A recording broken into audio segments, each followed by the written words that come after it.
Hey everyone, and welcome to Living by the Law, the podcast discussing fictional worlds and how wondrous and ridiculous they are. My name is Matt, and I'm joined by my co-host, Jude and Guy. Living by the Law is not currently sponsored. If you wish to sponsor us, whisper your offer to the smartest baby you can find. Then give that baby to an eagle for it to raise. We will hear you. We always do. Editor Jude here. Just a warning to listeners, we had some minor issues on Guy's audio from this episode. This episode will be discussing Team Fortress 2, a first-person shooter where characters are in a battle to the death over pits of gravel and dust. Warning, this episode contains spoilers for the Team Fortress 2 comics.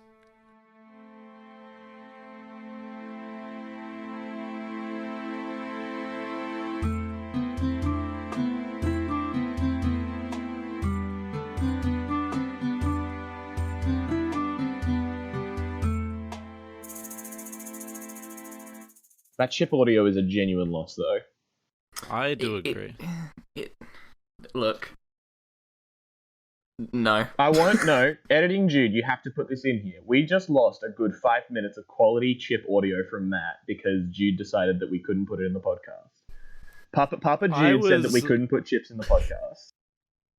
I was very nicely enjoying some crispy chickpea snacks into the mic, and I was not allowed to put this into the podcast. This was Jude illegal. would not let us. The chip police came along and said, no chips for you. This is freedom of speech. Freedom of chip. We've been repressed. By Jude. Jude, do you have any comment? I'm just thinking about the easiest way to edit this out of the final product. You have the right to remain silent. Any chips will be used against you. Oh, Jesus. This week we're doing Team Fortress 2. And We who, are. Guy, is presenting You this can episode eat on Team shit. Fortress 2? I'll record and deliver the podcast when I'm ready. I am presenting Team Fortress 2. So Matt, take us away with Team Fortress 2. Yeah, of course. You got it. Team Fortress 2. Let me just quickly find out. Hang on. Team Fortress 2. How many hours do I have in this stupid game? I can't see. I think it's around 1,300 hours playing Team Fortress 2. Which is, I will say, not an insubstantial amount. Amateur. Yeah. Jude and I played it in a competitive team once very poorly, which was very fun. But Yeah, poorly is an understatement. Yeah, perhaps. for the people who don't know, what? In total, I've played about 10 matches. That's fair. I am Oh, the well best done. player here, obviously. Yeah. For reference, people who don't know, Team Fortress 2 is a class-based team first-person shooter developed by Valve. Originally, it was a Quake mod, which was like the original first-person shooter, which was developed by id Software, John Romero. I have some facts about John Romero here. He was the father of the first-person shooter genre, and he coined the term deathmatch, which is, two teams playing off against each other. He also has had 4 wives and 3 children. Why does John Romero sound like a cowboy name? I mean, it's fair. It was John Romero. I can see him having his own show. Like If you look at the photo of him, he does look kind of like the guy. Who's the guy who directed The Room? Tommy Wiseau. Yeah, Tommy. He looks kind of like a off-brand Tommy Wiseau. Well, he might be, because Tommy Wiseau is a vampire who's been alive for thousands of years, so it's fair. possible. That's fair. That is the fact. Also, what's his name? Can I spell it out? JHONRAMERO John Romero made Quake, and then Team Fortress was a mod for Quake. So that's like an edit of a game which people then play. That was in 1996. In 1998, Robin was picked up by Valve. So Robin Walker's an Australian, absolute classic guy. Where they then made and released Team Fortress as a standalone game in 1999 called Team Fortress Classic. So just a 1-year turnaround. So that's pretty good. That's pretty good. They then spent 8 years developing Team Fortress 2, which was pushed back multiple times. It was going to be a modern war shooter at one point, which completely fell on its face because it looked awful. Yeah, imagine if Valve made like a more modern-based warfare game. That'd be really, really bad, wouldn't it? You're making a goof about something, but I don't know what it is. They'd probably call it like Counter-Strike or something. It'd be really bad though. Yeah. That's fair. I'm looking at a photo of John Romero and I think I've fallen in love. Like, this You guy. can see why he's had 4 wives. I wrote here 4 wives and 3 beautiful. children, which means he has enough for a rugby sevens team, which I think is a good goof. I did write this script at 1 a.m, so I don't know what I was thinking. God. That's the one joke in the script, I promise. Today. Oh wow, yeah, okay. I just had a look at him as well. Yeah, precisely. I can see him playing rugby sevens as well. That's fair. The game is still active today after being out for 13 years, although it's had its fair share of overhauls and mismanagements. Right now, the game had a bit of a bot crisis. Basically, people figured out that they could crash servers really easily. And also, the Valve hasn't released an update for it in a couple of years, apart from adding community hats, which people are angry about. But it's a small community. It's sort of dying game, but there's some good lore behind it. But there are 9 classes called the Mercenaries, and alongside the game, there are a number of short films made, which are known as the Meet The videos. You can find them on YouTube. They're pretty good videos. And they introduce the Mercenaries and the Mercs. So this is a small part of the lore. It sort of just gives some background on the actual characters you can play as. There are more substantial lore about other characters, but very little has to do with the actual guys that you can play as. Just sort of gives context for what's going on. Mm-hmm. So the 9 characters are the Scout, Soldier, Pyro, Demoman, Heavy, Engineer, Medic, Sniper, and Spy. I'll go into them individually. We don't know a couple of their names. We know some of them, but for most of it, they're sort of just going to be defined as their class names. I didn't realize any of them had names. They do. Huh. So one of them has a very substantial name and is actually a character in the backstory. But most of them, it's sort of like offhanded, like mentions of the names. So we can get on into them. First of all, the Scout is Jeremy. Just quickly, I'll do like a little gameplay thing. Most people won't mind, but yeah. The Scout is basically very fast and has a shotgun. That's kind of the summary of him. His name is revealed And a baseball bat. And a baseball bat. His name is revealed in a comic to be Jeremy. Jeremy. He was born in Boston. Boston. Jeremy, Boston. I'm walking here. Well, he's not walking. He's very fast. He's the fastest and smallest He's of all running here. Running, yeah. He's the youngest of all the classes. Youngest of 8, sorry. All of them apparently were just total assholes. They all fought on the streets of Boston as a team, but he was the youngest and smallest, and fights, quote, would end before the Scout could get in there. So he learnt to run everywhere all the time. Which is cool. Makes sense. I like that. Yeah. I like that. If you gotta get into the fight, you gotta be fast. Yeah. Next up, Soldier. He's referred to as Mr. Jane Doe, which is confusing. Jane Doe is the name for unidentified corpses. Usually you'd refer to male unknown corpses as John Does, but Mr. Jane Doe, anyway. Midwest USA. His backstory is he desperately wanted to fight in the Second World War. The story of this game is set in the late 1960s, so it's a bit after the World War, but this is sort of his backstory. He was rejected from every branch of the US military. So obviously, he bought himself a ticket to Europe, where he taught himself to load and fire a variety of weapons before going on a Nazi killing spree. And he was given a number of awards for his service. Powerful guy. All of the awards were of his own design and creation. What's his gameplay like? His gameplay? Oh, yeah, he's got a rocket launcher and a shotgun and a shovel, and he screams a lot. Sure. One of the number one... There's also a fun... That was the Heavy, wasn't it? Yeah, No, Soldier. Soldier. Oh, Soldier, sorry. So Soldier, yeah. So Soldier, one of the fun facts is that there's the Team Fortress 2 one, but there's also some Team Fortress Classic backstory, which was the original 1999 game. In the Team Fortress original, it's kind of hard to describe once we get into the timeline and explain it a bit more. But the original soldier, quote unquote, of the mercenary team was Abraham Lincoln. And he had invented a number of things, including America, freedom, the rocket launcher. I think there's some other stuff.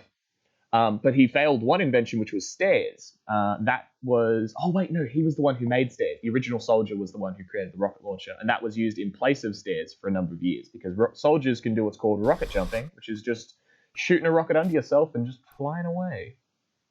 So this is like set on Earth, but in like a parallel universe. Yeah, absolutely. There's a lot of sort of parallels and stuff like that. I will note one of them is that Australia is the most incredible and wonderful place in the world, and also It's New the same. Zealand. So nothing's changed. Nothing's changed. New Zealand is Atlantis, though. So this sounds like great. This sounds Yeah, pretty amazing. good. It's pretty good. So you're underwater, Matt, and we're living in paradise. We're living in paradise. To be honest, with the rain of lately, I think we are underwater. just New Zealand winter's absolutely yes, just amazing. I am. My hands are freezing right now. Oh my god. I might put gloves on. I'm considering it. Yeah, you'll be right.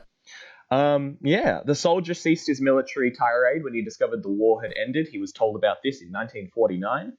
And after that he retired to do mercenary work. Yeah. Interesting. Yeah, 1940. He did 4 years. He did find Poland himself. There's a lot of fun stuff about Mr. Jane Doe. He does just sort of, scream about America a lot. He did kill a lot of Nazis, though. Whether that was during the war or not, who knows? Right. Yeah. Next, there's the Pyro. Interesting. There's nothing known about the Pyro. There's a good chance they suffer from... Okay, sorry. There's nothing known about him. No, this is next. The Pyro. The Pyro is strapped up with like a flame retardant suit. They also have a big flamethrower, which they can use.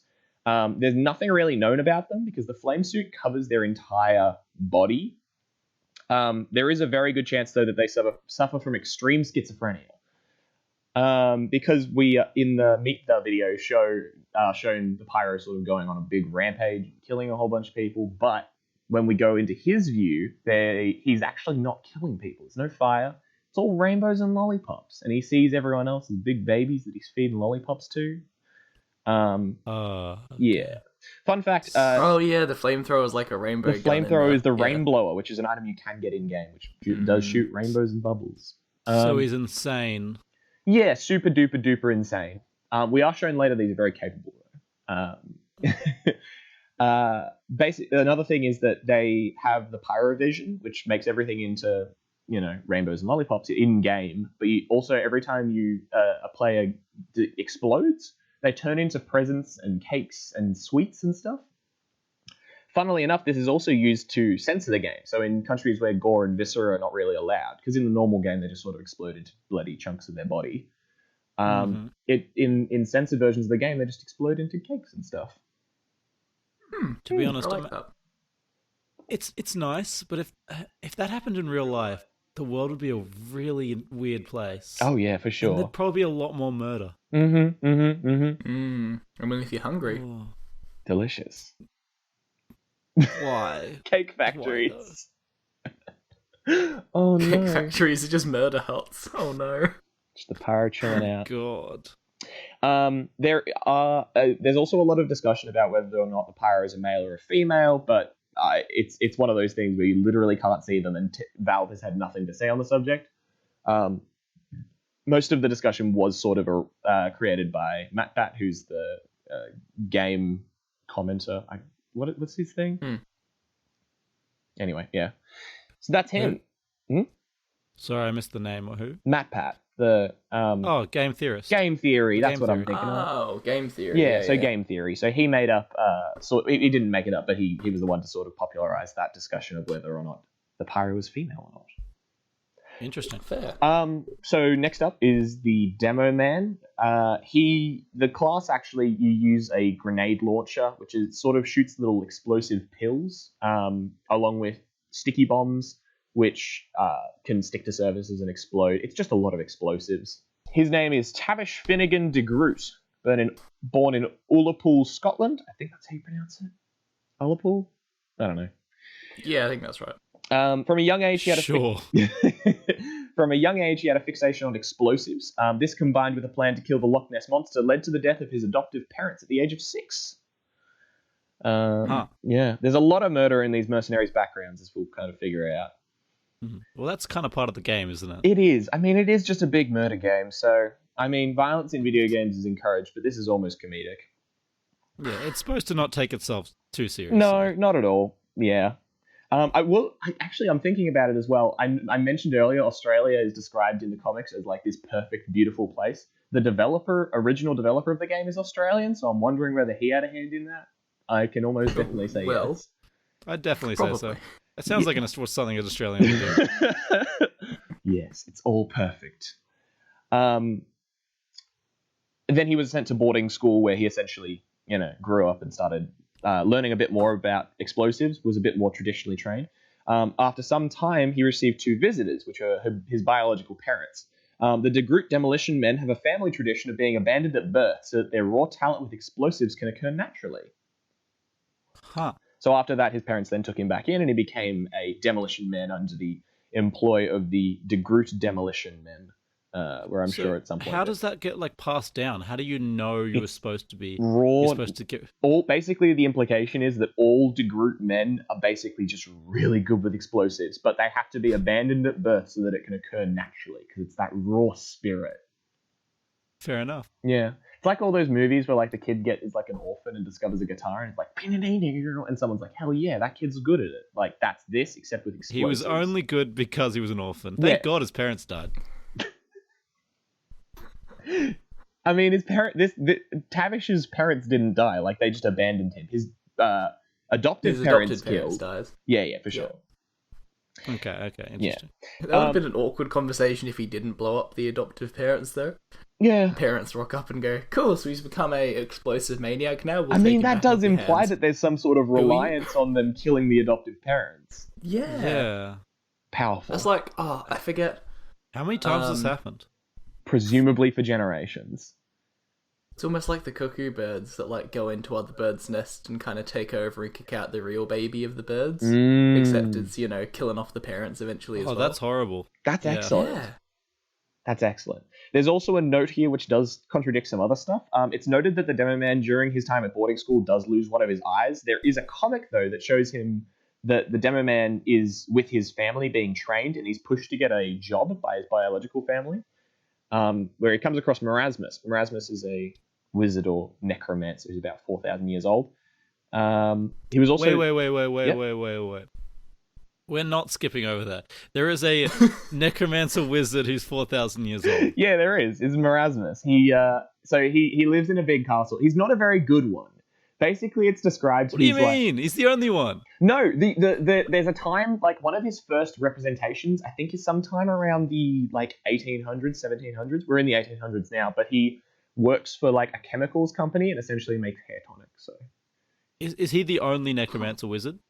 That we know of. There is mention that he's the third best, which infers that there's other ones, but we never actually see them. Okay. I was going to say, if he's the only one, then he can't be bad. He's the best. If anyone could do it.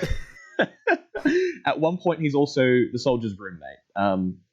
Anyway, while cleaning the library... Where the Demo Man is, you mean? No, the Marasmus. Necromancer.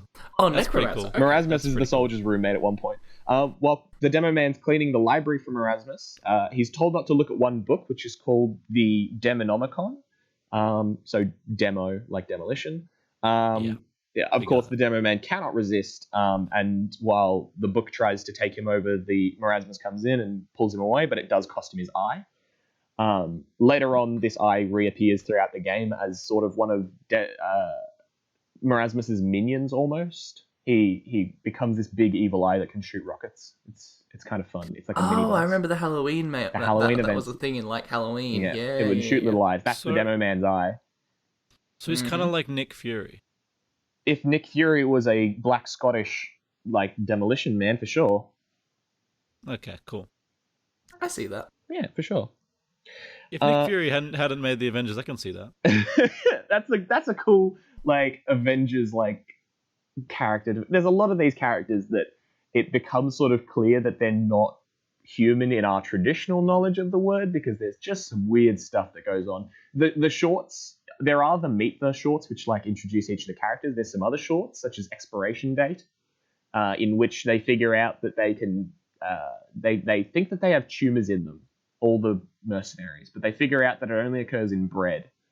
But then they realize that the bread has mutated and become a super monster. It's hard, man. Oh yeah, that was like a special event, wasn't it? It was. There's a lot of these which are based on sort of special events in the game. Yep. Next up, I really like that though. I Yeah? like how game the lore can be taken from just like game events, like game features can be taken as lore, and they become that. There's one which is later on, which is a really good game mode, which comes up, which is from one of the Halloween events. I'll explain it later once we get into the actual backstory sort of lore, but it involves pushing two corpses, and you're trying to push them into hell. Interesting. That's why I like the rocket jumping so interesting, because like he invented stairs and they used stairs for a while. Yeah, rocket jumping, because that's just part of the game. It's just part of the game. Fun fact about rocket jumping: originally it was from Quake, where they realized, oh no, people can use the knockback from explosions to get up onto higher ledges than they should. That then got transported across into the mod Team Fortress, and then they kind of kept building on that until eventually they went, well, this is a feature now, and it's now part of like the training. Like notes, it's like you can rocket jump using this, and there's weapons that don't do damage to like any damage, but they let you use the knockback to do stuff. There's hundreds of maps. The Team Fortress 2 rocket jumping community is one of the most active ones to date. It's powerful. When you're a game developer, all bugs are features. All bugs are features. Yes. Perfect. Yeah. There are no bugs. There are no bugs. There's only additional features and hidden features. Exactly. You got more than you paid for. God. Next up, Heavy. Heavy is a big Russian man.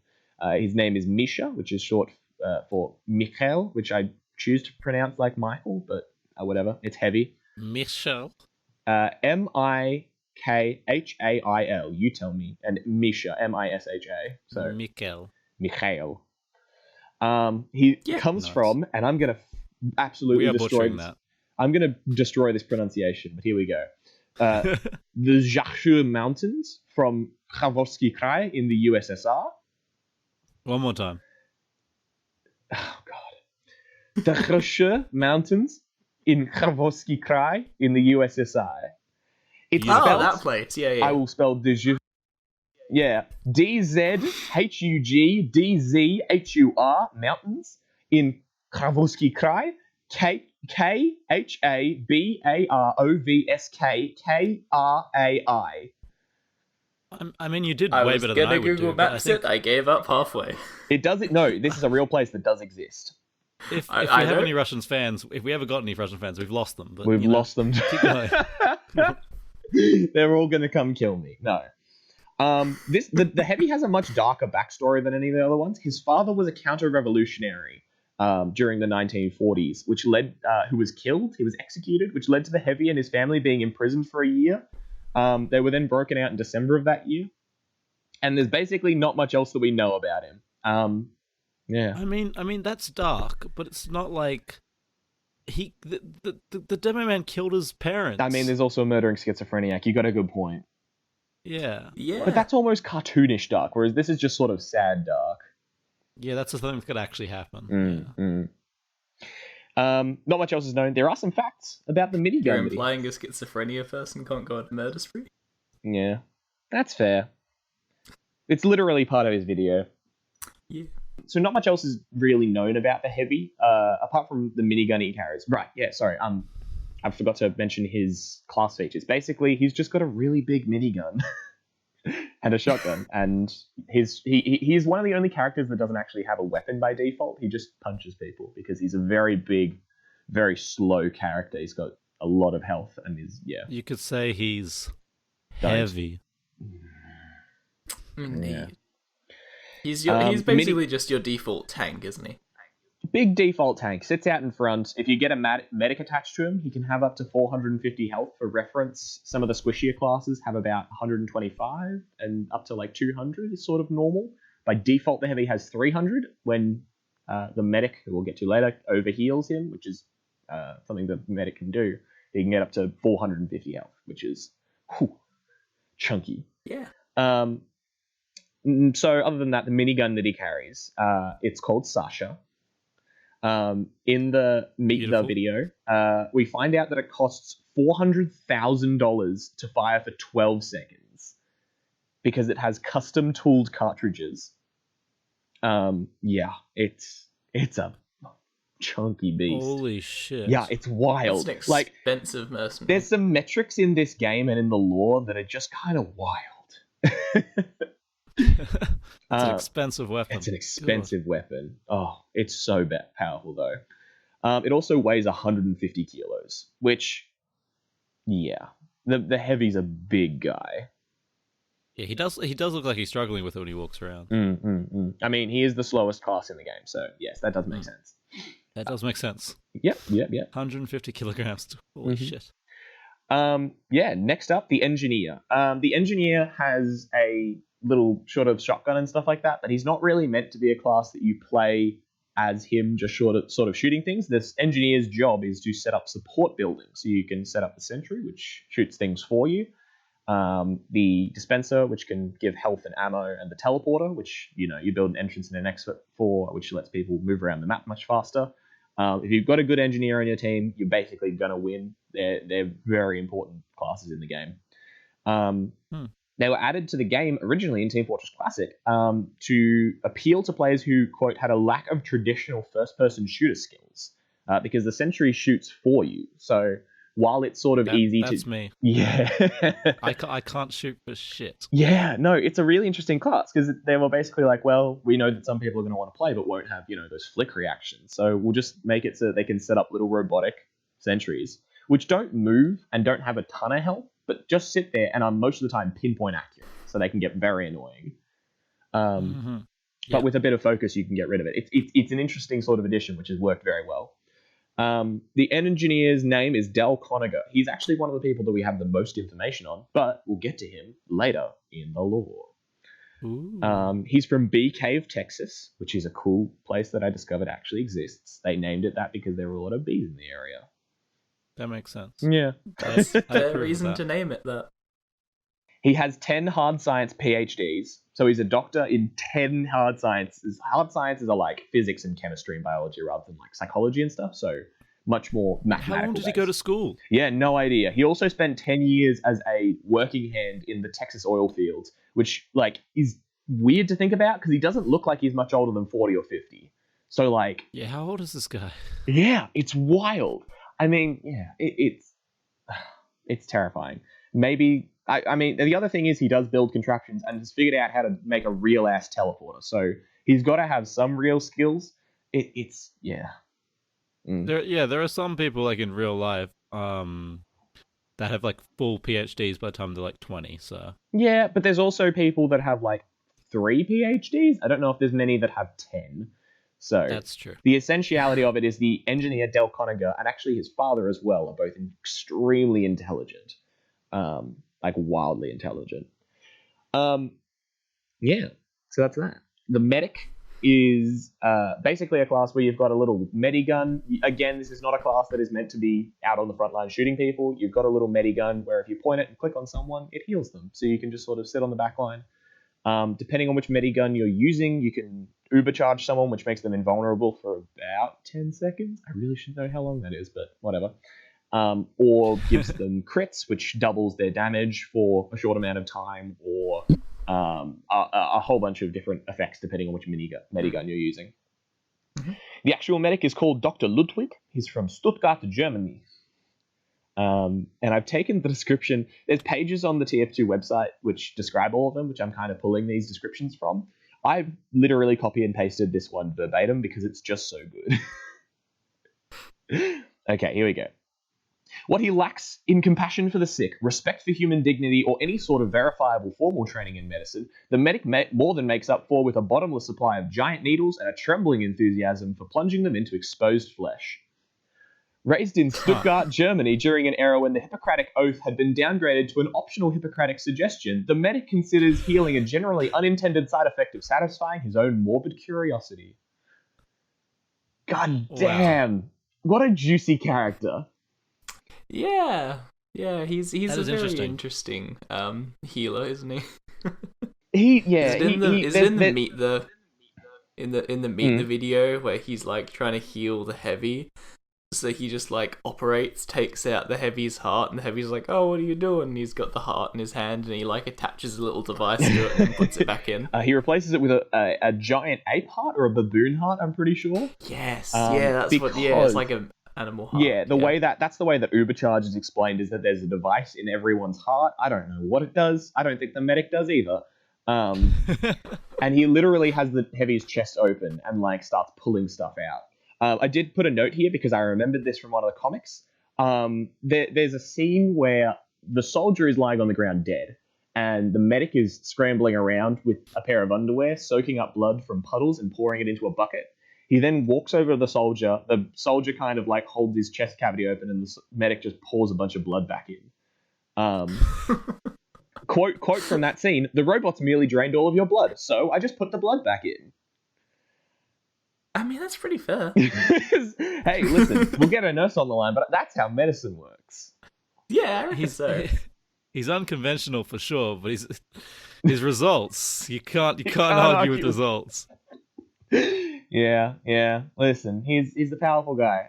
It's like, you know what it's like? It's like Mm. when you're seeing someone that doesn't know much about technology trying to fix technology, and they just do the dumbest shit, like punching it or slapping it or throwing it around, and you're about to say, it's not going to work, you're going to have to open that device to check for, oh, it worked, okay.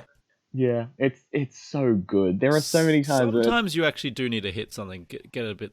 It's a bit loose. You need to hit it something. Listen, like Matt, I know you and I are both doing computer degrees. I think what the term you're referring to is manual recalibration. It is a real thing that you are allowed to do in the computer science field. You just hit it a few times. Manual recalibration. Exactly. Just do it with the human body. Yeah, it's also just like when you have someone who doesn't know like how to get a like an image. I had a lady who didn't know how to copy images off of a web page because she didn't know how to like copy over them. So she would download the page, like Control S, open it as a PDF, and then copy it because she knew about PDFs so she could copy out of. I work at a big sort of office technology sort of chain in Australia, and it is like the people that you see there. Some of them just have some radical solutions. That's beautiful, though. I did have a guy who asked if he could get an HDMI to Ethernet connector the other day, and that was basically the highlight of my day. HDMI to Ethernet? A display cable to internet. I know, it's wild. What was he trying to connect up? What was he doing? I don't care. It was wrong. What's he trying to do? Yeah, the medic is basically the opposite of the engineer. They both have incredible results, but they're just the opposite ends of the thing. Like the medic, like as far as I can gather, because it says like during an era when the Hippocratic Oath had been downgraded, like I assume that he was working during World War II or sometime around there, and basically just doing stuff and just seeing whether it worked. Yeah, probably not the best guy. If you know a bit into what the German scientists were doing at that time. Well, listen, it works. Final two classes. There's yeah. Can I just put it? Go medic. Would you not approve of these methods? And we are not doctors, so don't try any of this at home, please. Listen, we'll consult with one of our medical friends, but I don't think that'll be correct. Please don't. Please don't sue us. Hey, listen, I think as a general statement, we could say if you do find yourself bleeding profusely, your first step should be to get the blood back into your body. However you do this is up to you. Stop. Dude, stop giving medical advice, please. It's so good. Please continue, guy. Okay. Next up is the sniper. So the sniper uses a sniper rifle, usually a long distance class, can do a lot of damage if he can hit someone in the head. But a very, very squishy class up close. It's made for more traditional sort of shooter experienced people, as a lot of sort of slower, more modern shooters have a lot of that sort of long range combat. So and quite a popular choice for people transitioning from other shooters, as TF2 is very much sort of an up in your face, like fast paced, very close quarters combat compared to a lot of other shooters. Anyway, his name is Mr. Mundy. Mundy, Mundee, not Monday, I promise. I was about to say, did you say Mr. Monday? Mr. Monday, maybe? No. Do I have a book series for you? I bet it is. I bet it so is. Again, he was born in New Zealand but raised in Australia. He doesn't know that he was born in Australia, so that's another thing. Wait, born in New Zealand? He didn't know that he was born in New Zealand. He was raised in Australia by adoptive parents. Yeah. Right. Again, That's not something you want to tell your child. yeah, no, it's wild. Again, not much is known about him. Most of his video kind of shows the fact that he sees sniping as a job more than as much as like a professional. A lot of his is like about professional standards, like, you know, have respect for the other guy, be patient, like all that sort of stuff. So yeah, it's like almost a day in the life of video. He's still in contact with his parents, and his parents do know about his job, and they disapprove of it. But there's a very funny clip in the video of him trying to persuade them, like, you know, it's a job, it's a professional job. Provided there's two people left on Earth, one of them will want the other dead. Yeah. Question. Wait, do we know how old he is? This is sort of a lot of these I'm sort of guessing from their like how they look. None of them have actual dates attached to them. My guess though would be 30s, 40s. Okay, cool. Yeah. There's a very fun side effect because we don't know much about him. If I don't know much about them, I went to gather facts about them. And one of the classic moves that the sniper has is that he has a secondary weapon called Girardi, which is never explicitly said, but is heavily inferred that is literally just a jar full of piss. Oh yeah, that's right. Yeah. Yep. Yeah. So he knows Girardi. He knows how to throw a jar full of piss. Listen, this is a. I think I know how to do that. Yeah, but the thing is, he has triple-sized kidneys, which allow him to refill it extremely quickly. So yeah. Fair enough. So Girardi means jar-based karate, and there's an ad for it in the comic series, which reads as such. When the Girardi hits your enemy, it will make the enemy who is hit by it lose his will to live, causing him temporarily to take more damage from oncoming fire, which is the kind of immediate effect that we get in the game. Of, you know, enemies take a little bit more damage when they're coated in Girardi. Yeah. There is, however, more to it.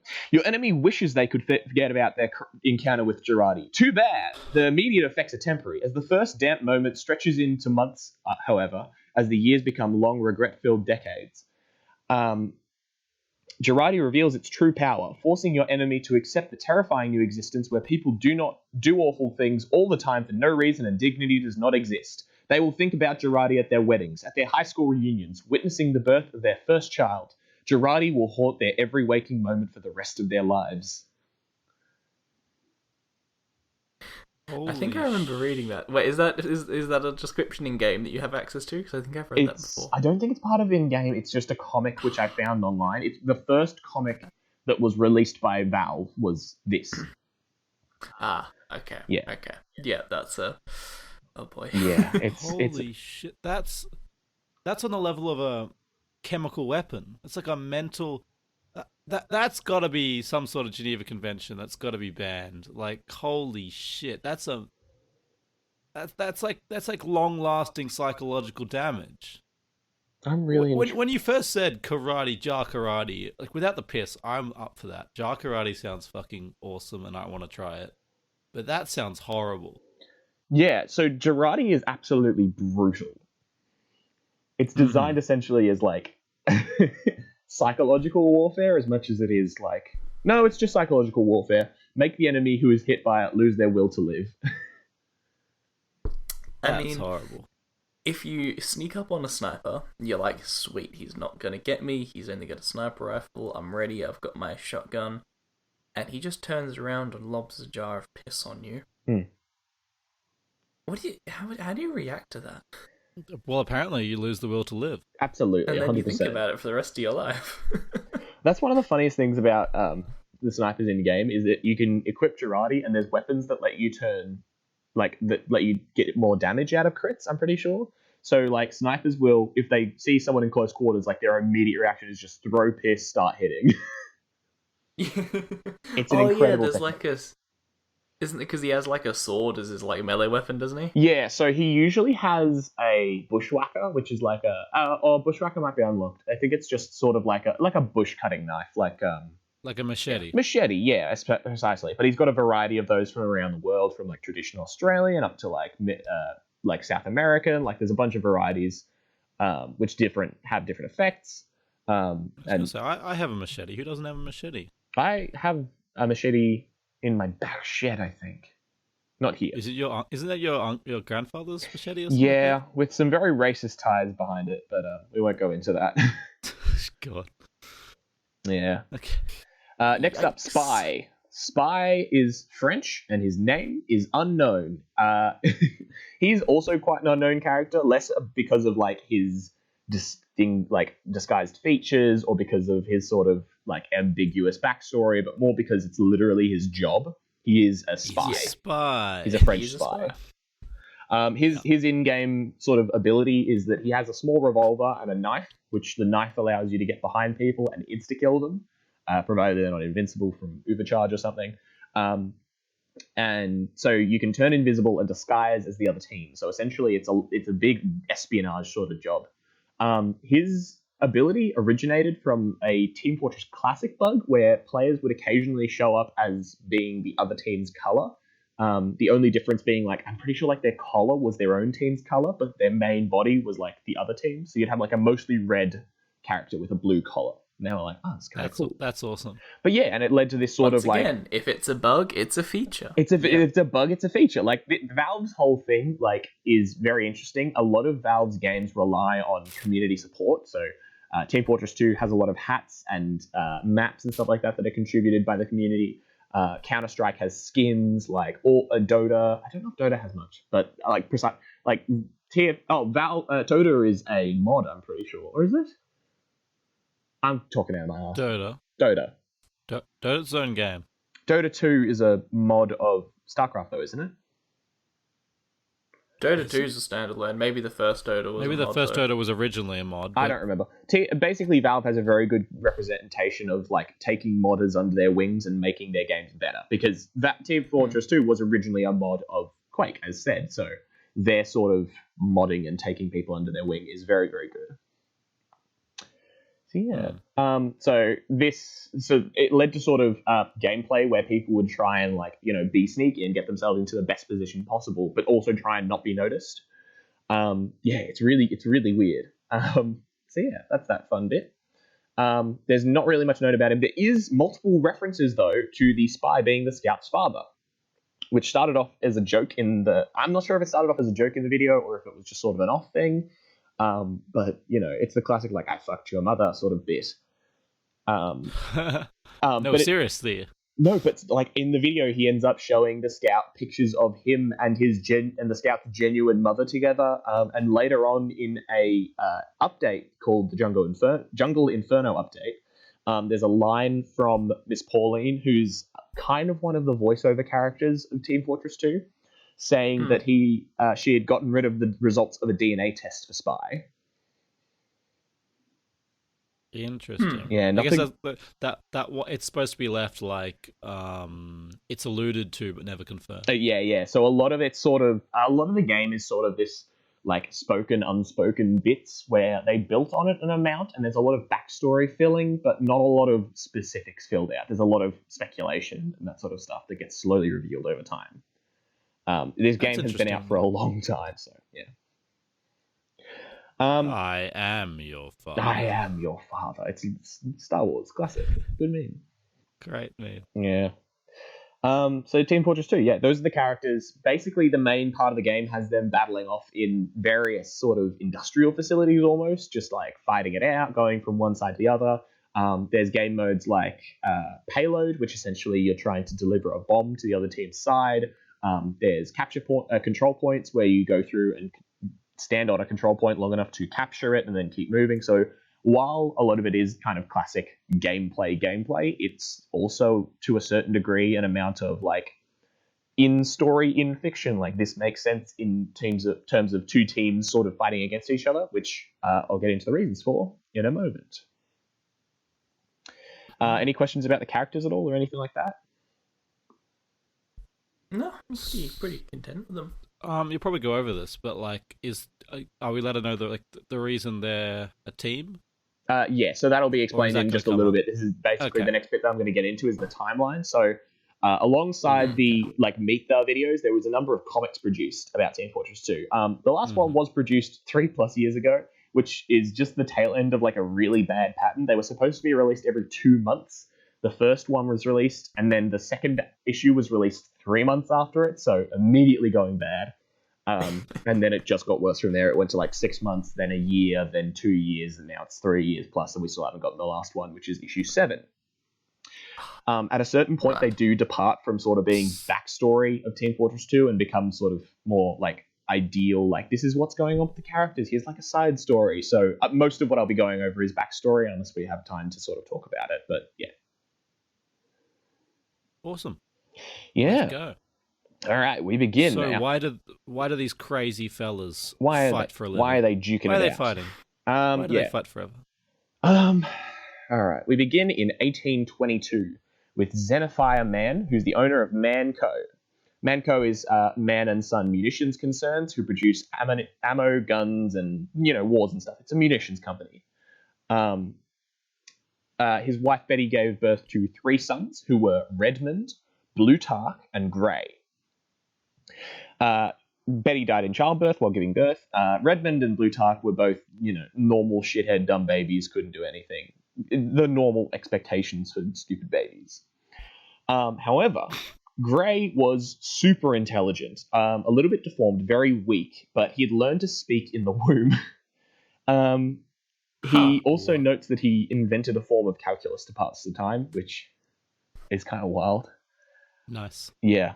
Kind of like, if you learn how to speak in the womb, does that mean he just came out, the other two are crying, and he's just like, I am displeased, 100%. There are parts of the comic where you can see like little tiny speech bubbles coming out of him. Like, what's going on? What the fuck? It's very good. So that's powerful from him. Xenophire is like horrified by this. And can we get you to say that again? Your voice completely cut out. Whoa! You dropped out for about 30 seconds there. Okay. You dropped out for about 30 seconds there, guy.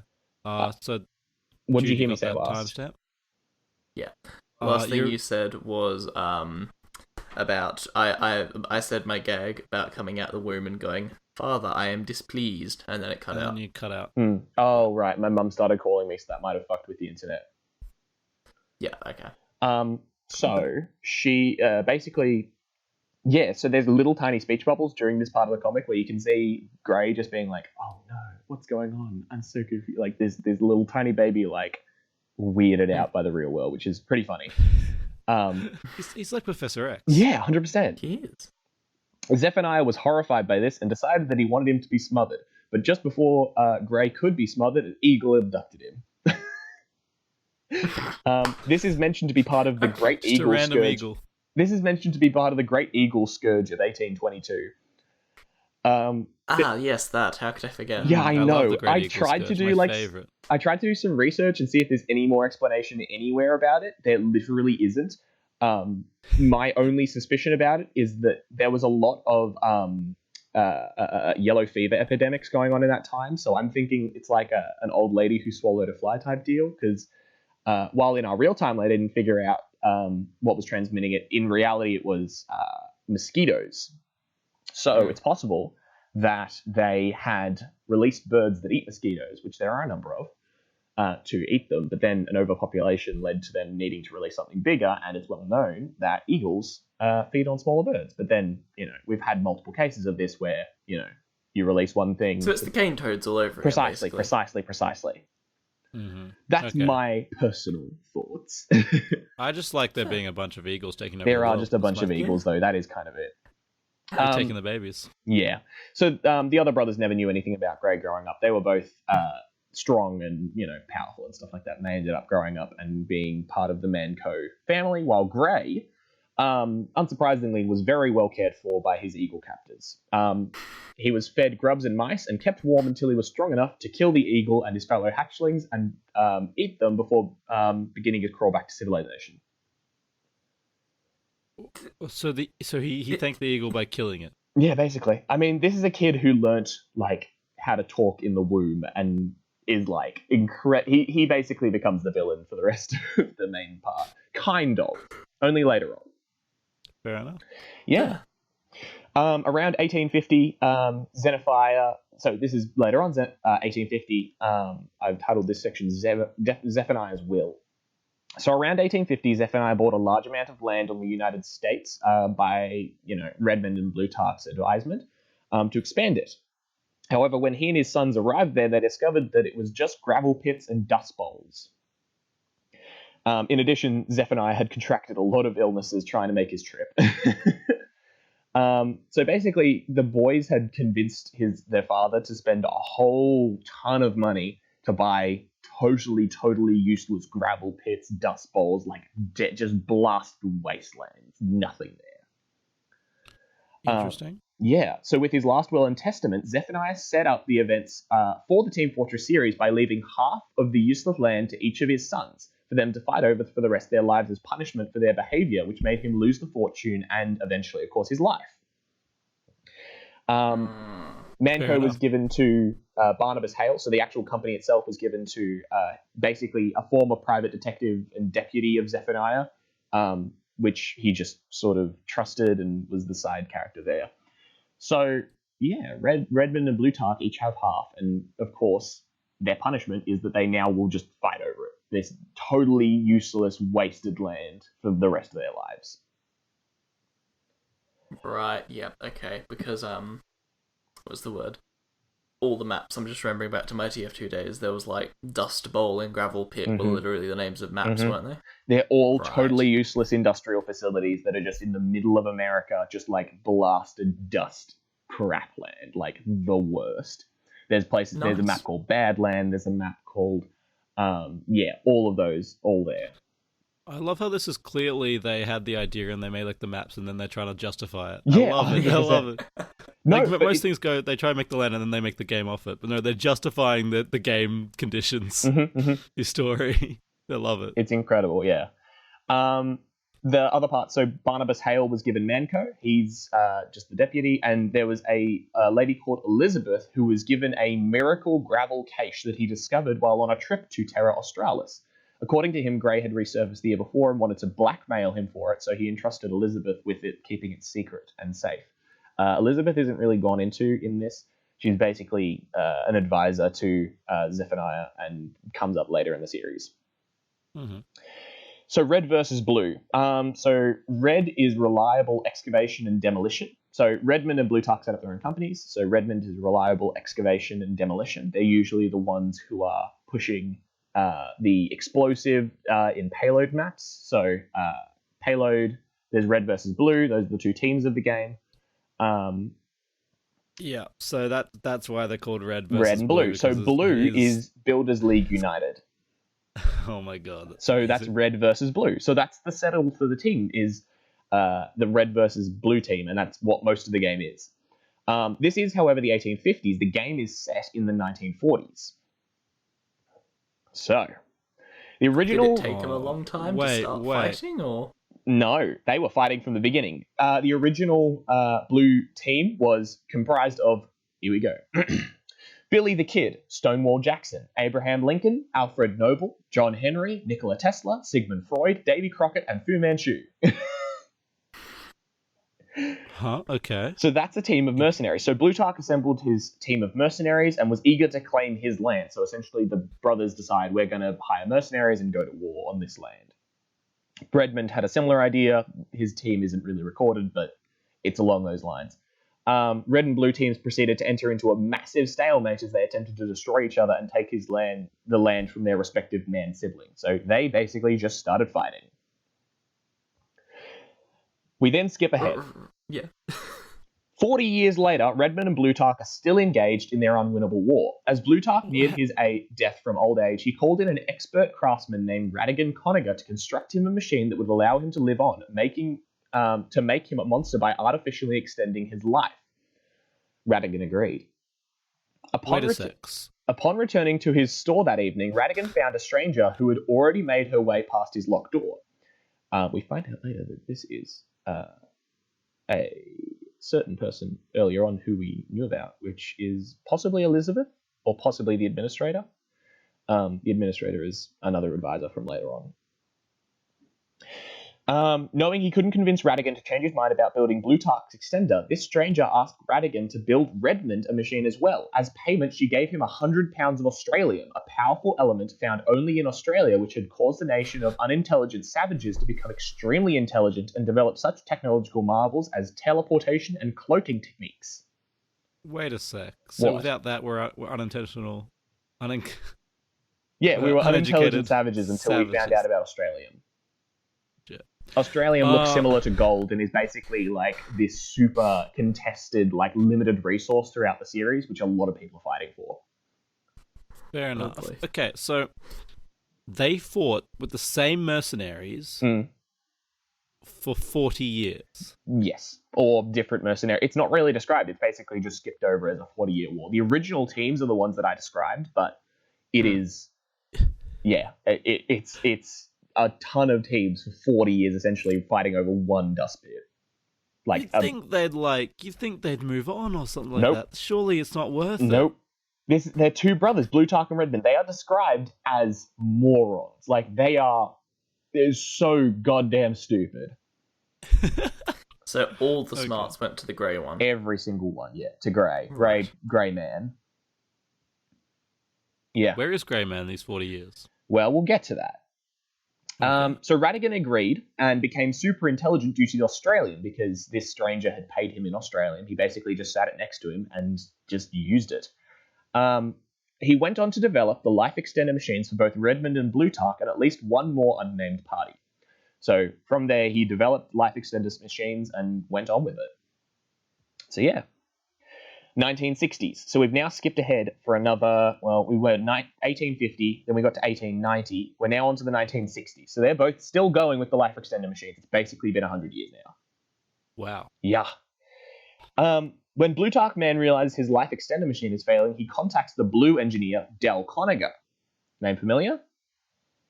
Yeah. That's the engineer. That's the engineer in the game, who is the grandson of Radigan Conager, the original guy who made the life extender machine to fix it. Blutarch provided Dell with his grandfather's papers robbed from Radigan's desecrated grave.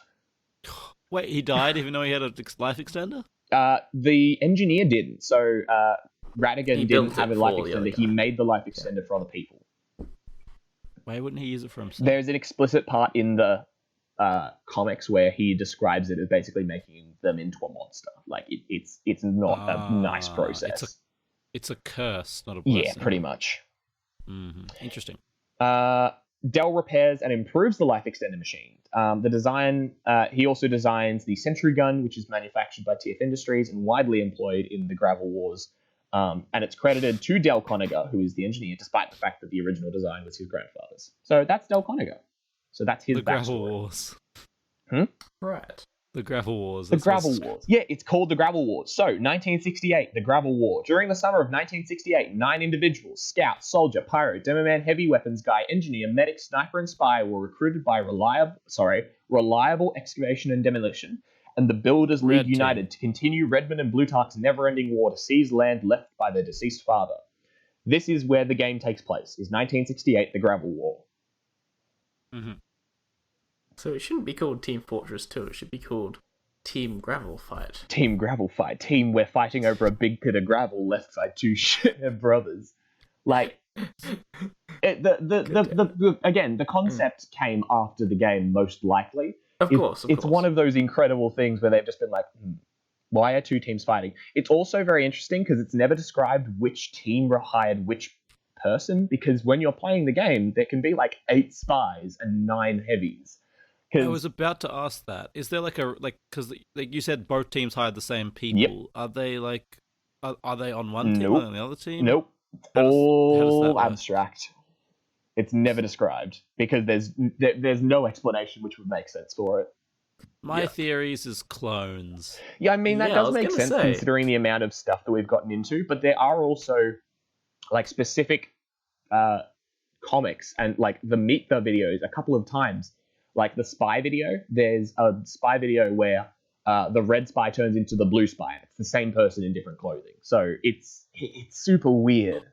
Oh no! That's even better. What if they're just playing the brothers and they say, "Oh yeah, we're fighting," and they're just fucking around out there. Like, it's one of those That's weird great. things. They're just They go into so much detail on like why the war goes on for so long and what they're fighting over, all this sort of stuff, and they just never, ever, ever broach the idea of why there are two teams of the same color.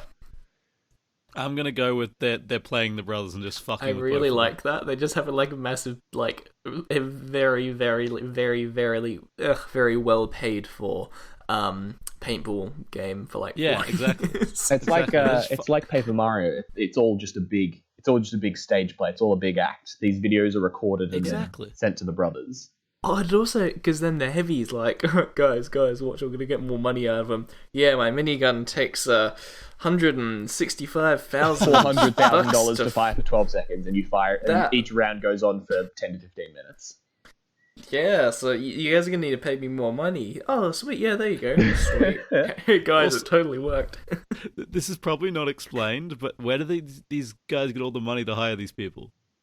Listen, you It's a good are point, 100% correct. It is not explained. Because they spent their dad's entire fortune buying the land. Yeah, in the first place. that was the whole point, Yeah, wasn't it? it's terrifying, wild, and just totally misunderstandable. The other thing is that they do the life extender machines. I didn't mention it here, but they are both fueled by Australium, which is one of the rarest and most expensive elements out there.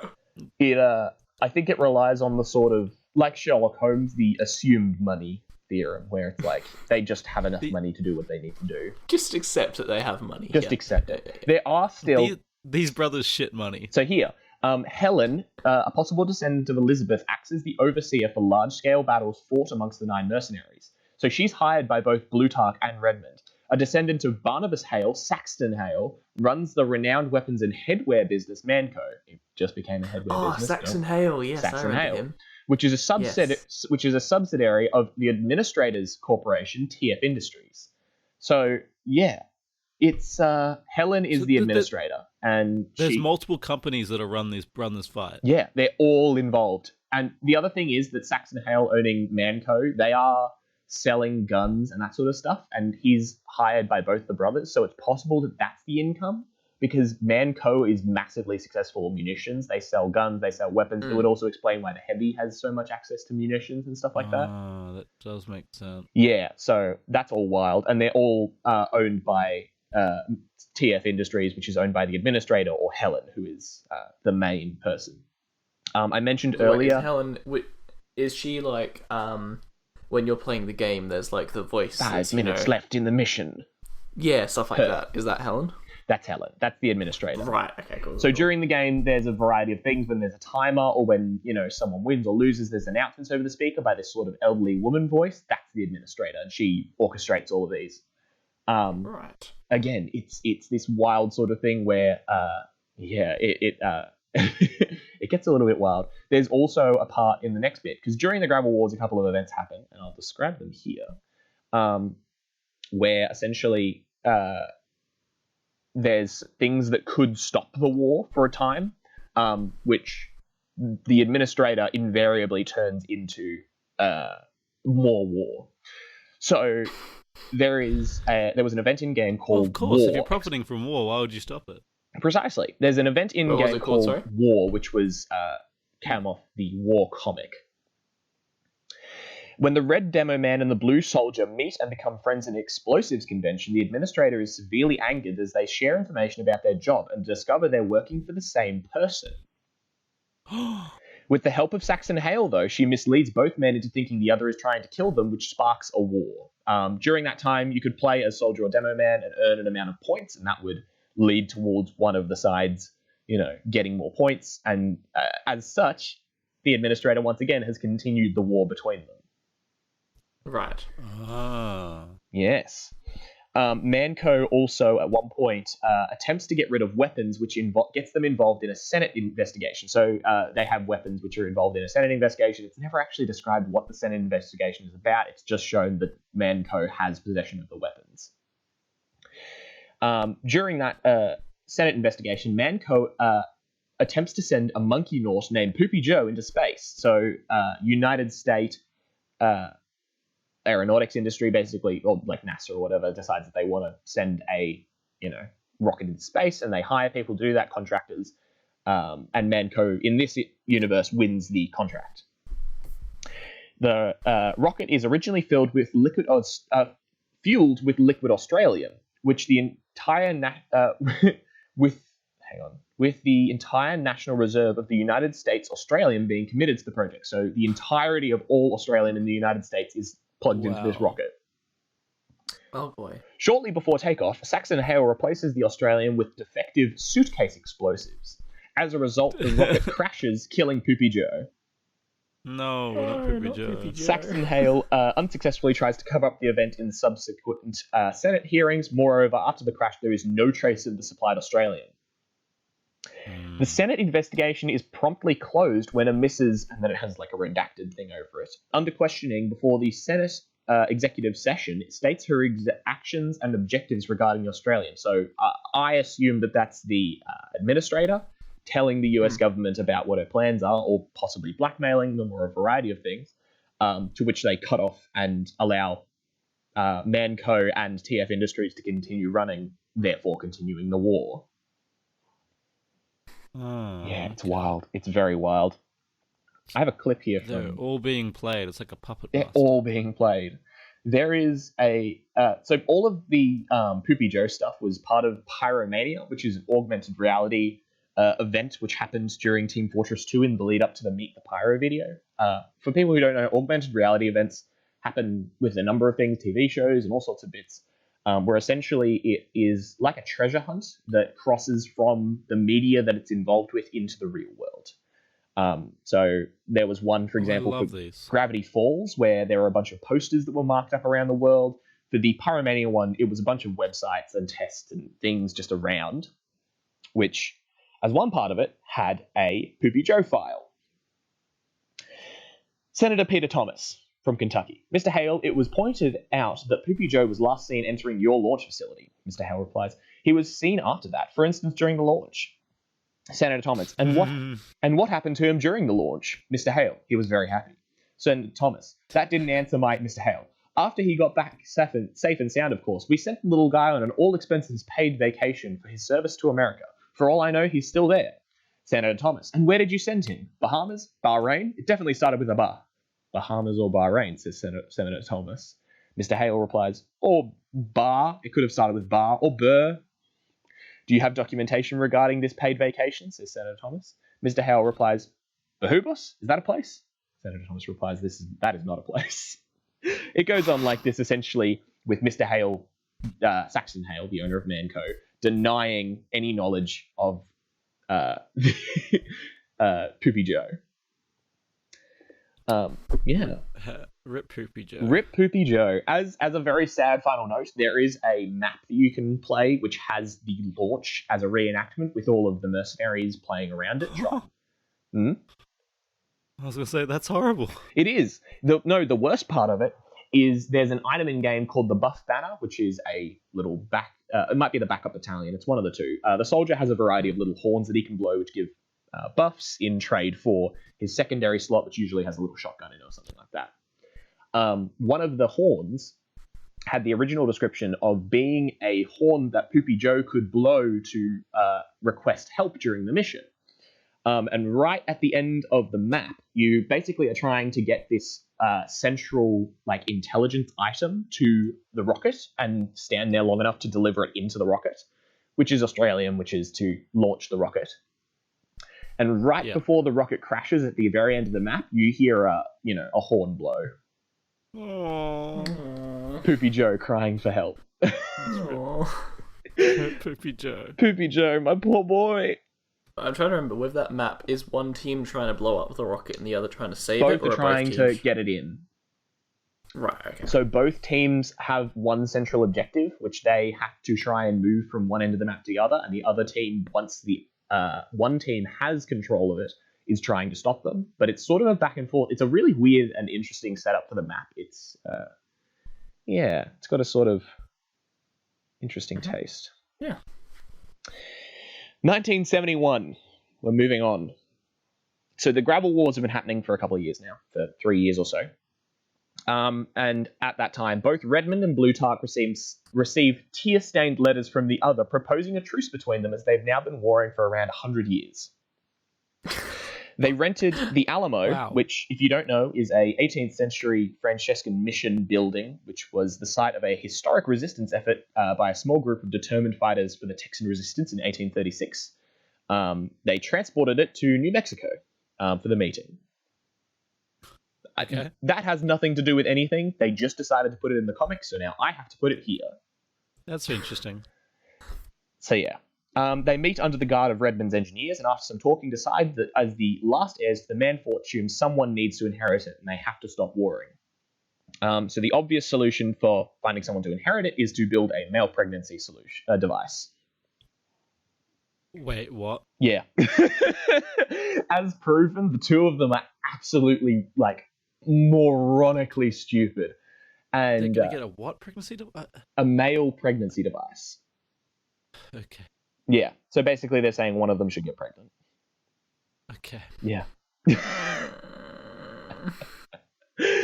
Wait, aren't they both like basically monsters at this point? They're, Because of the life they're extender? very old. Very, very old. There is a part later in this particular comic where one of them dies and the other one assures someone else that, he'll be back in a second. Wait, what? So basically the life extending devices appear to not actually keep them alive. It just appears to bring them back every time they die.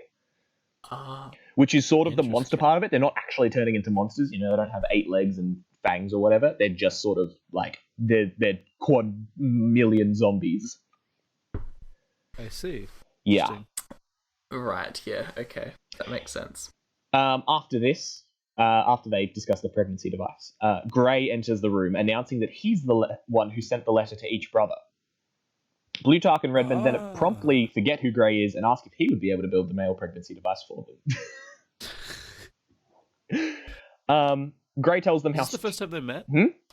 This is the first time This is they the met? first time they've met. They never knew that they had a brother before it. This is actually where we're introduced to the Eagle story from before. This, like, what I've been presenting is a timeline, whereas in the actual thing, we don't know about Gray until this comic. Yeah.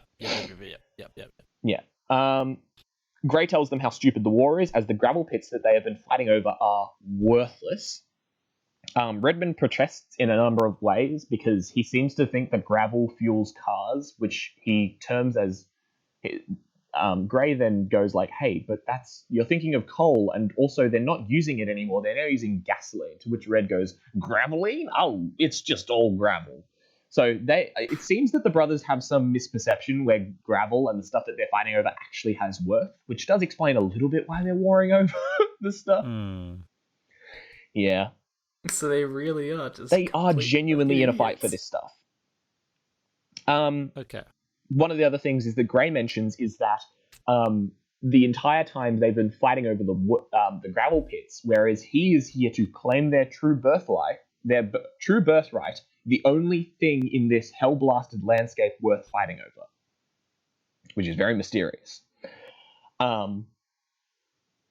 Red's still arguing, and then he falls over dead, and Plutarch says, he'll be back in a second. But during this, Gray becomes tired of their sort of bickering and kills both of them. So Gray has a life machine as well. Gray, during this scene, we see him turn around and attach to his back. So the life extender machine, you can imagine sort of like, if you see like in hospitals, like those things that patients have to drag around with them, like big blocky machines. Mm-hmm. The one that Gray has attached to his back is like a sleek sort of exosuit, like back brace sort of thing, like with gold trim, and it's like a very obviously updated and modern version of it. And where Redmond and Plutarch have been sort of resting on their father's company and achievements there, you might remember Gray was brought up by an eagle and then killed it and then crawled off to society. And he has his own business, which is Gray Industries. So he's made his own business and company through just sort of his own determination. Wait, is he Yes. Grey, like in Christian Grey from 50 Shades of Grey? I don't want to commit to an answer to this, but I'm going to say probably. Oh god. That's horrible. Question. Yes. I think I know where the Grey Industry thing's going. Yes. Because of my loose memories. Yes. but I don't think I'm not gonna. Do you talk about a thing involving Grey Yes, we Industries talk in the about war? this Okay. next because it also does have an amount to Okay. do with what, because that's basically the last gameplay bit that we get in the story. After that, it sort of turns into its own little self-contained storyline, and I think we might kind of Okay. stop at the last bit of gameplay. Okay, sweet. Yeah. I'll let you go because I think you're gonna. There's a loose memory I'm having here. Yeah, but I'll yeah, let you you'll remember it soon. Sweet. This is sort of a sidebar. We only see one map for this. After Grey departs, Redmond and Blutarch argue over who outlived the other. They settle on contacting a lawyer who turns out to be the soldier to decide who is the winner. As we've noted, Soldier is really dumb, so why he's a lawyer, I'm not sure. But that's fine.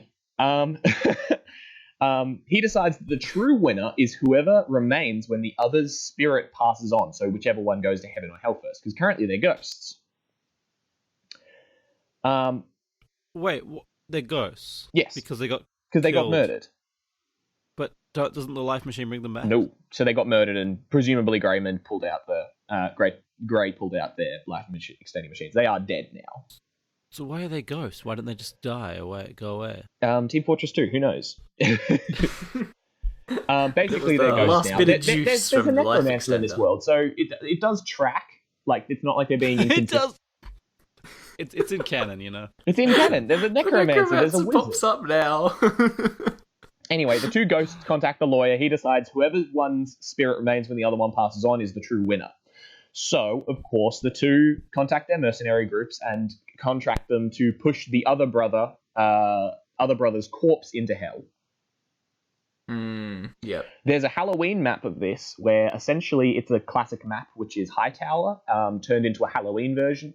And the payload, instead of being a bomb, which is what you usually push during the payload maps, instead this time it's a cart containing the brother's corpse. Whichever team wins, the brother opens a gate to hell where they both teams race in to try and collect a spell book. There's some very vague stuff that goes on, but this is a Halloween map that you can play. I don't know if there's any active servers with it still, but I'm sure that you can get one going. And there's spells and stuff. It's very fun, but it's one of those things where the canon sort of goes like, and then spell books. Interesting. so fucking Interesting. weird. So they pushed Yeah, I the remember. dead body through the portals. Yes. Okay. Into hell. There is and And that's one of the other modifications to Hightower is that in the middle of the map there's usually like a little health pack, a little ammo pack. In this version, there is just a hole going directly into the ground. So Yeah. in this case, who won in law? In lore, In no the one. lore. It's abstracted. This is sort of the background for that map because each map, you play a different thing, and Blue Titan, yeah, Redmond. yeah, So yeah. that's their fate is sort of left on that map of playing back and forth eternally. Okay, so that's where we leave them. That's where we leave Redmond and Blutarch. Okay. So next we have the Robot War. So this is the final part of the game, which is in-game. There is more lore that you can track down if you feel like it, which goes into some individual sort of bits and pieces, but I'm going to kind of wrap it up around here. After years of signs and rumors, Grey makes his move against Manco, sending a massive robot army to attack all of the company's facilities 3 days after slaying his brother. Saxonhale was too busy wrestling a Yeti to deal with the crisis himself, so he sends a video message to the remaining red and blue mercenaries informing them that Redmond and Blutarch have died and the Gravel War has finally ended, so they no longer have jobs. He then immediately rehires them to defend Manco against the robots. Yeah. So- Okay. Yeah. Okay. I remember this gameplay. Yeah. So he was wrestling a Yeti. Yeah, so during this time we have Saxonhale. Saxonhale is essentially a big, burly Australian dude. And there's a number of references to what he's doing. He manages Manco, but he also spends a lot of his time just going around essentially fighting animals. Yeah, he's really he's super Chad, basically. He's big super Chad. Nice. Um, Gotta love that. There's another guy. Hang on, let me find this in my notes. Pretty sure all Australians are super Chad. That's course. just a fact. Are you? Yeah. I'm more Chad than you, Jude. I'm British. I'm not meant to be. That's true.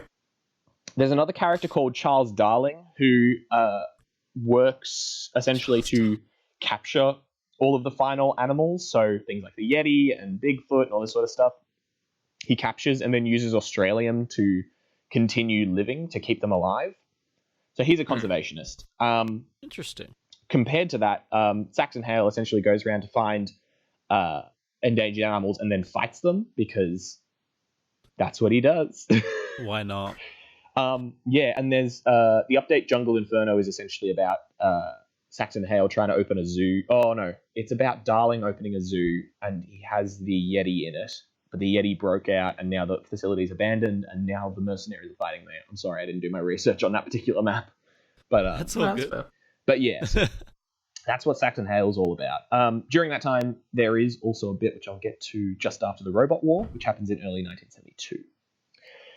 Wait, Anyway, is there a definitive? Wait, sorry, the Robot War that kind of got. yeah, we'll go back to that the was- Robot War. Oh, we're going back to it. We Okay, go back to it. We were just on a sidebar. Okay. Yeah. So the Robot War, Gray essentially decided that why would I use human mercenaries when I can use my great intellect to make robots to fight for me? Which Makes led sense. to a gameplay setting called Man vs. Machine. Man vs. Machine, essentially the gameplay objective is to survive waves and waves of robots who are all trying to take on Manco facilities. And during it, you can play as any class, and they've all got little upgradable things and a variety of things. It's essentially a tower defense game where you are the tower. I don't know if there's a gameplay actual thing for that, but it's wave survival. Yeah, wave survival kind of thing. Yeah. Yeah. So there are games like that. yeah. So there's a variety of maps for us, which all come up in the gameplay of it. It basically you just play with a bunch of friends. It's very co-op sort of thing compared to the sort of competitive shooter of the rest of the game. There were also a number of items that dropped during it, which were Australian items. So there are things like the Australian rocket launcher, the Australian scattergun. Basically, all primary weapons could be dropped as Australian versions, along with an Australian frying pan, which dropped. So all of those dropped from Man vs. Machine, and to this day they are worth minimum $40. And if you've got a normal primary, they can be worth I saw a minigun that I was looking, because I still play the game occasionally, and I was like, I wonder how much a minigun is for Australian. It's like $240 Australian, which Holy is shit. probably about 200 American, or how much in pounds? 120 pounds, 110.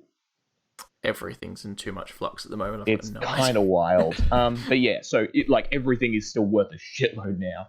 Yeah. So yeah, the Robot War continues for about a year, with cooperating mercenaries successfully defending hundreds of Manco facilities in the Badlands and worldwide. Because there is a map called Rotterdam, which is based on Germany and the medic sort of background. Miss Pauling becomes... Oh yeah, I remember. There's that facility. Miss Pauling is the assistant to the administrator. She pops up in a couple of the shorts as sort of a romantic interest of the scout, and also basically the workhorse of the team, where essentially she's the actual in-person administrator, whereas the administrator sits in front of banks of hundreds of screens just staring at them doing covert ops and stuff like that, whereas Miss Pauling's sort of in person. So Miss Pauling becomes the active leader of the mercenaries. And also the soldier emerges as a genuine tactical mastermind who he devises decoy facilities and ends up infiltrating Gray's island base. So some justice for my man soldier. Nice. Yeah. I'll go on with a little bit more just because there's some sort of very neat wrap up stuff. Good time. The unfortunate thing, just before I say most of this, is that their comic series is where a lot of this lore comes from, and also some in-game sort of comics and bits and pieces. As I said earlier, the most recent one is number 6, which was released 3+ years ago, and so there is an ongoing storyline. It just hasn't gotten finished. I read an article about it, which is very interesting, because in the time since they've made the last comic, there are writers and artists who worked on these comics who left Valve and have been rehired again. It's been that long. Wow. So the likelihood of the 7th comic ever being produced is low. Fair enough. It's like Half-Life 3. Yeah, that's exactly what I compared it to. It's sort of one of those things where the hype for it was so strong that it was you can't make anything about it. The other thing about it is that TF2 isn't... there's popular core groups, but if you play TF2, most likely you're either playing for a couple of weeks, or you're an old-time competitive player who's super strong into the game, or you play like jump maps. There's not a lot of, it's not a massive community like it used to be, mostly because Valve doesn't show it a ton of support. And because they've left it so long now, people have hyped it up, and if it ever comes back, it'll be the Messiah coming back. It'll be it's a difficult thing to kind of tackle. It's a little bit sad because Team Fortress 2 is a classic team-based shooter. It did a lot of good things for the shooter genre. One of the things that's unique about it is it's got these, like, every class has one of the design things was that every class has a very unique silhouette. So every character looks totally different. So the heavy is this big, round, rectangular silhouette. The demo man's very top heavy, got kind of a triangle build to him. The spy is very slight and sort of leaning. The scout, smaller. Like, each of them have totally unique silhouettes, so you can tell at a glance. And that's something that a lot of team shooters since then has taken on. So Overwatch and recently Valorant, stuff like that, have all taken on this design philosophy because it makes team-based shooters and class-based shooters a lot easier to play. A variety of other things among them. It sort of introduced and popularized the team-based class shooter of Overwatch, Valorant, lots of stuff where you have a character with unique abilities. So yeah, absolutely a piece of gaming history as a game. Yeah, like if it wasn't Team Fortress 2, you don't know if they'd be the same Overwatch or sure. What do they have? It's what's the Blizzard one? Is it Valorant? Is the one that I've been saying? Is it Valorant? Maybe it is Valorant. Valorant's Microsoft. It only came out just recently. It might not be that. No, it's Heroes of the Storm. That's the one. Yeah. Heroes of the Storm and Overwatch. Which is really big now. So absolutely no, and that's one of the reasons that Team Fortress 2 sort of died is that Overwatch and that came along. So yeah, a little bit of the sad gaming part there. We will return, however, to the lore of it just for a final little bit. So, takeover of Manco. So, after the mercenaries successfully defend Manco against the robot attacks, so against Grey Man, wary of another stalemate, Grey decides to change his approach. He goes directly to Saxon Hale at Manco's headquarters and declares that the war is over. He gives up. Grey gives up. Grey gives up. But then he says that he's there for the Manco Challenge, which is a policy which offers a fight against Saxon Hale for ownership of the company. A policy which Hale made himself because fuck damn does that man love to fight. Saxon Hale grabs and punches Grey with ease, obviously, because he's super old. Yeah. But then Grey pulls a twist. He declares that he's not the one who will be fighting because he's not the CEO of Greyco. He instead gets his own daughter called Olivia, who's an underage girl, probably 12 or so, to fight Hale. Hale refuses to fight her, which means that he has lost the challenge and Manco's ownership transfers to Grey. Genius. Absolute big brain move. Like, the comic page is very funny, though, because there's a bit where Olivia's sort of running towards him, like, fists swinging in circles, and Saxon just puts a hand out to, like, stop her, and he's, like, kind of sizing her up, like, maybe I could, but, like... One punch. He's like, one punch, but like, I could, until eventually he's sitting down and Olivia's like smacking him on the head and he's just like, I can't fight a little girl. I give up. And yeah, so Grey takes ownership of Manco. Grey proceeds to fire the mercenaries and the administrator orders Miss Pauling, her assistant, to hide. The mercenaries scatter, but Scout and Spy are arrested before they escape to Fort. Oh, no. Most of the rest of the lore that exists follows the rest of the teams after that in a massive race to try and find the remaining Australian around the world. I would cover it, and I might cover it at a later date if the comic ever gets released, but it's a chase essentially for the Australian where everyone's looking for this one penultimate goal to have all the Australian and block everyone else from having it, but because there's no real completion to it, I feel like it's not really something to get into unless there's a capstone for it. No, fair enough. Yeah. Just as some highlights, later on, everything. So 6 months after Manco has gone to Grey, Miss Pauling receives the message to assemble the teams. This is the start of the thing. The mercenaries have scattered. 3 of the mercenaries remained in the southwest. Soldier gives guided tours of the homes of stars, which in the comic were revealed that he's not allowed into. He just kind of walks in there.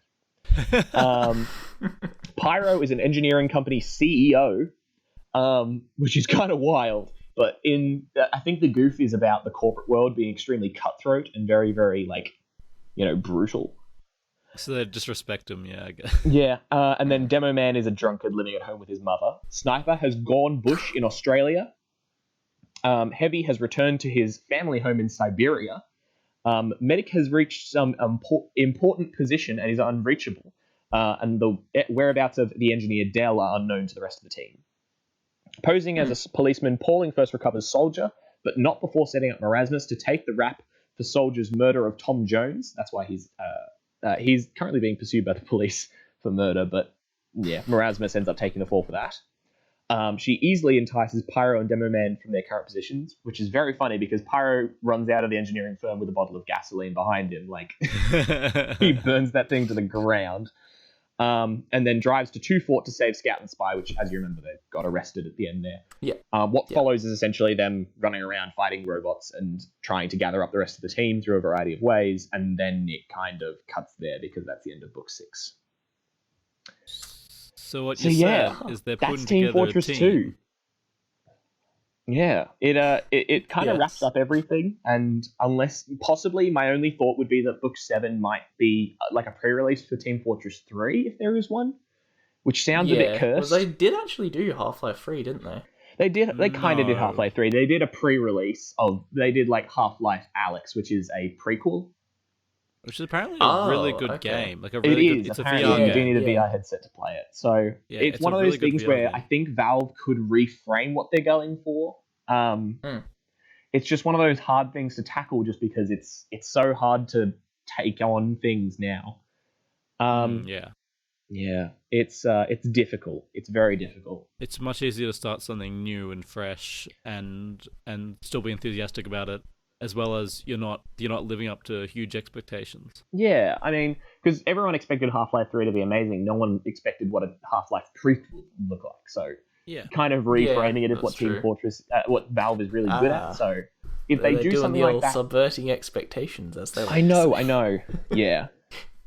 So there's a variety of things in there where maybe they could come up with a different game or something else, which comes from Team Fortress 3, or like is the capstone of it, or like a reason for Australium. I don't know what they would do or how that would work, but that's kind of the summary of what my feelings are about it. I sincerely doubt that it will come out though, so it's a bit of a sad thing. If you search up articles for them, they're all from like 2017. So yeah, I really like the name Australian. Why don't we name our dollar Australian? I mean, there was that Dollary-Do petition which came out. That was good. That is also great. I would call it a $1. Yeah. Should be called either a dollar or Australian. Just the Australian dollar, just so boring. Yeah.